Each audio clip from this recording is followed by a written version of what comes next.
ماوەی 11 ساڵە و لە دوای پەیڕەوکردنی سیاسەتی چەوتی ئابووری سەربەخۆوە کە لەلایەن پارتی و یەکێتی هاوبەشیەوە لە هەرێمی کوردستان ڕاگەیەنرا، موچەخۆرانی هەرێم بەدەست نەبوون و پاشەکەوت و لێبڕین و دواکەوتنی موچەکانیانەوە دەناڵێنن.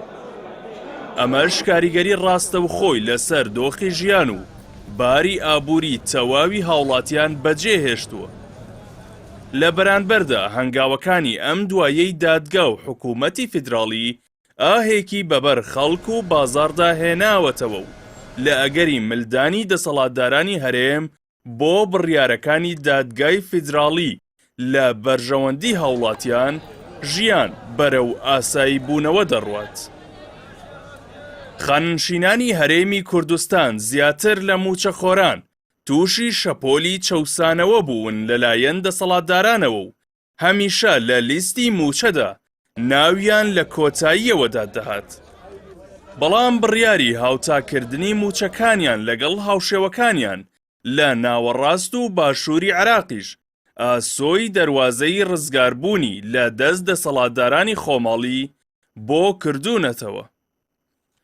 لە دوای دەرچوونی یاسای خانەنشینی یەکگرتووەوە لە ساڵی 2014 کە نوێنەرانی کۆمەڵی دادگەری لە ئەنجومەنی نوێنەران ڕۆڵی کارایان تێدا گەڕا، پەرلەمانتارانی کۆمەڵ لە عێراق و هەرێم هەمیشە داوای جێبەجێکردنی یاساکەیان کردووە و سوور بوون لەسەر گێڕانەوەی ماف بۆ خاوەن ماف.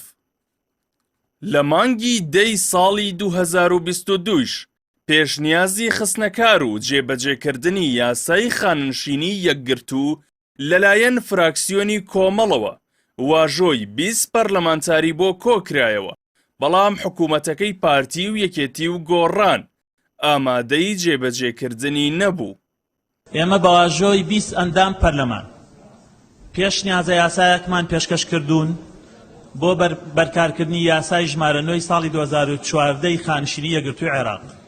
بەپێی ئەو پێشنیازە یاسای ئێمە پێشکەشمان کردوون ژیانی 220 کولەمەرگی خانشینانە گۆڕێ، ئەو زوڵمستەمەی خانشینانی پۆلیس هێزەکانی ئاسایشی ناوخۆ لەسەریانە لە کاتی خانشینا کۆتایی پێت، ئەو ناعەدالەتیە گەورەی لە خانشینا هەیە لە وڵاتە کۆتایی پێت. ئایا ئەو یاسایی ئێمە پێشکەشمان کردوون بەرژەوەندی پۆلیس، ئاسایش، خانشینی، مامۆسا، فەرمانبەری 220 بەدیێنێ وەکو یاساکەی دەسەڵات و حکوومەت سیفەتی بەپەلەی پێدەن؟ ئەی خەنە بەرنامەی کارەوە؟ ئەگەر ئەی خەنە بەرنامەی کارەوە، ئەگەر درێژکردنەوەی پەرلەمان بۆ باشکردنی ژیانی خەڵکە، بۆ لێپرسینەوەی لە حکوومەت، ئەگەر جێبەجێکردنی پەیڕەوە، ئەگەر ئەوەی حکوومەت والیەکەن یاسای بودجەی هەبێ، ئەگەر ژیانی خەڵک باشەکەین، پاشەکەوتی موچای گێڕینەوە بۆ خەڵک، لێپرسینەوە لە حکوومەتەکەین بەسەر چاو، ئێمەژە چەند بۆ خەڵکی ڕوونەکەینەوە.